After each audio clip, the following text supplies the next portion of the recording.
Alors bonjour, la capsule que je te propose aujourd'hui s'intitule « La différence entre aider et contrôler ». L'objectif sera précisément de faire la différence entre ces deux notions.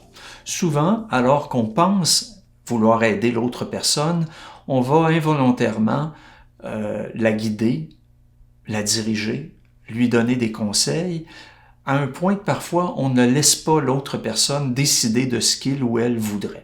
C'est ce qui fera souvent la différence entre aider et contrôler. Je vais commencer en te posant une question et en te laissant quelques secondes pour y répondre. Selon toi, quelle est la différence dans ta vie entre aider et parfois un peu contrôler? Je te laisse quelques secondes pour y réfléchir.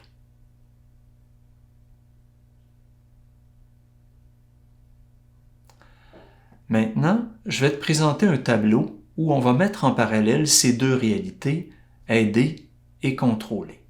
Alors, si tu regardes bien le tableau, tu verras que d'une colonne à l'autre, on a vraiment deux réalités. Contrôler veut dire, dans le fond, ne pas respecter la différence de l'autre, alors qu'aider implique que je le laisse libre de ses choix, de ses préférences. Contrôler peut vouloir dire aussi prendre la responsabilité. Je veux aider l'autre, mais je prends sur moi de faire à sa place ou de faire pour lui ou pour elle.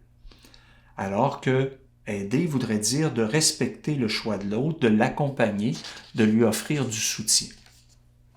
Une autre différence sera de me placer dans le rôle de sauveur plutôt que de me placer à l'écoute, en support, en encouragement.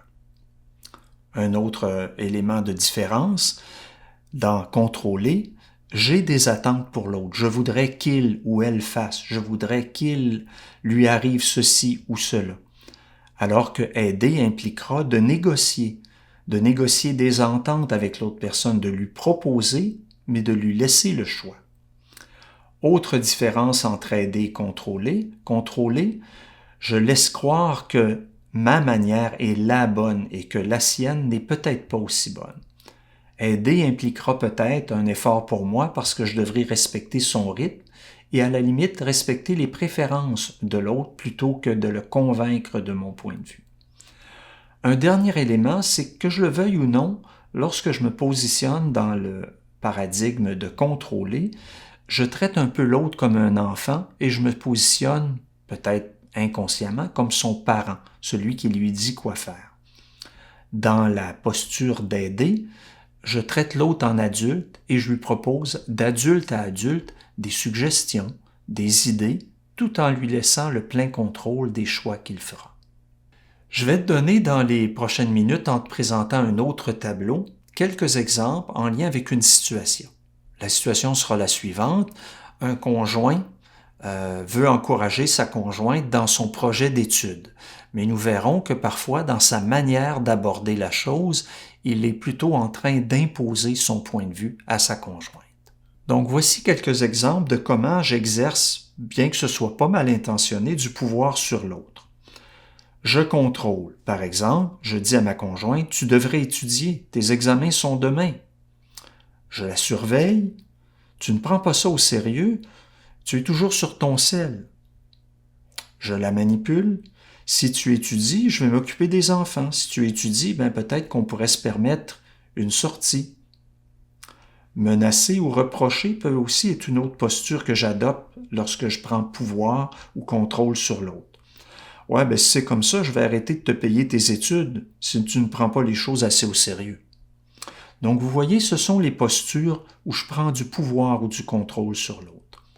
Comment est-ce que je pourrais faire pour faire face à une situation où manifestement je suis inquiet, je suis soucieux que ma conjointe réussisse ou que les choses tournent bien, mais où plutôt que de prendre du pouvoir sur elle, je travaille sur moi?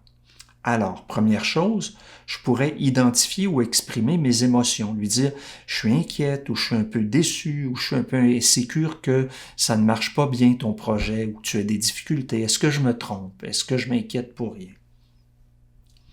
Identifier mes besoins serait une autre posture plus constructive. J'aurais besoin que tu me rassures, j'aurais besoin que tu entendes que je suis inquiet.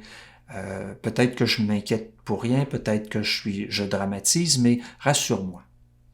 Une troisième posture, identifier des moyens adéquats par lesquels je pourrais participer à un échange avec elle plutôt que de lui dire ce qu'elle devrait faire ou plutôt que de lui imposer mon point de vue. Je pourrais vérifier. Est-ce que ça va bien? Est-ce que tu as besoin d'aide? Est-ce que tu as tout ce qu'il te faut? Je pourrais l'écouter. Comment ça va dans tes études? Veux-tu me dire un peu où tu en es rendu? Sans, par la suite, bien sûr, lui faire des reproches ou des demandes qui dépasseraient dans le fond ses besoins à elle. Je peux aussi lui offrir de replanifier. Aurais-tu besoin d'un coup de main? Aurais-tu besoin que je fasse quelque chose pour te dégager du temps? Et finalement, si vraiment ça vient trop me prendre, trop me toucher, peut-être que je suis dû pour faire un temps d'arrêt, me retirer, prendre le temps de décompresser de la pression que je me suis mis. Alors maintenant que tu as complété ta réflexion sur les différences entre aider et contrôler, je t'invite à nouveau à prendre quelques notes de façon à pouvoir partager tes réflexions avec ton intervenant en suivi individuel ou avec ton groupe si tu es en suivi de groupe. Je te souhaite une bonne continuité.